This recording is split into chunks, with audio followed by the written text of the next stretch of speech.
আয় আমার মেয়ে আয়, তুই পড়ে গেছিস কেন ওইভাবে? আয় আমার কোলে আয়, চল আমার সাথে, চল বাড়িতে। তো গাইস, তোমরা দেখতেই পেলে যে মিষ্টি ওই মেয়েটা কত কষ্ট করে ওর মায়ের কাছে আবার ফিরে এলো, ওর বাবা 10 লাখ টাকা পাঠালো বলে। তো এইভাবে তোমাদেরকেও কিন্তু ছেলে ধরারা মানে কিডন্যাপাররা কিডন্যাপ করে নিতে পারে। তো তোমরা সতর্ক থাকো, আর বাইরে যেও না মা বাবাকে ছাড়া, কারণ তোমরা বাইরে যাবে ফট করে 1 সেকেন্ডের মধ্যে কিডন্যাপাররা তোমাদের ধরে নেবে। এখন কিডন্যাপারের ভয় অনেক, ঠিক আছে? এই দেখো, ও কিডন্যাপারকে খুব ভয় পায়।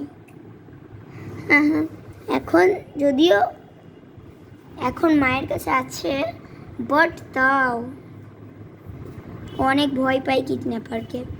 আমিও অনেক পাই গো। তাই তোমরা সতর্ক থাকো, সুস্থ থাকো, তোমরা যাতে কিডন্যাপাররা না ধরে সেরকম ব্যবস্থা করে রাখো।